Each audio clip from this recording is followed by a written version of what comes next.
His eyes were hidden behind dark sunglasses, and he played his role perfectly, moving as though he could not see. Mary introduced them. Helen, meet Frank. Frank, meet Helen. They exchanged pleasantries, and soon the conversation flowed smoothly. Frank asked about her work, her ambitions, and her thoughts on life. Helen, in turn, asked about his background. When he told her he was from Bincolo, she tested his knowledge of the town.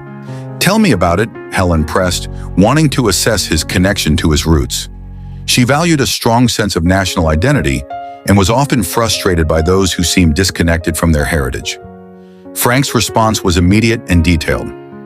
Bincolo is a rural town in the Bombali district of Sierra Leone's northern province. The 2004 census estimated its population at around 13,867, mostly Limba people. It's actually the birthplace of Sierra Leone's second president, Joseph Saidu Momo. It's about 147 kilometers, 92 miles east of Freetown, a 3 to 4 hour drive depending on the roads. Unfortunately, it's faced challenges like the severe flooding in January 2020, which cut off the town.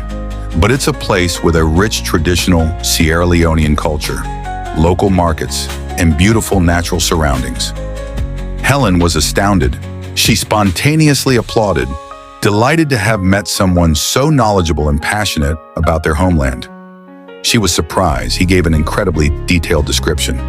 "You really know your hometown," she said, clearly impressed. "I love where I come from," Frank replied. The conversation continued, and Helen found herself drawn to Frank. He was intelligent, kind, and seemed genuinely interested in her. Then he dropped the bombshell. "I have to tell you something," he said. "I am blind."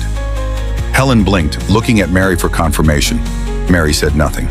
Frank hesitated, then added, "Would you still consider me?"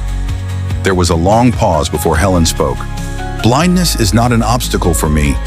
As long as you're hardworking and kind, I'm willing to give this a try." Frank was stunned. The test had worked.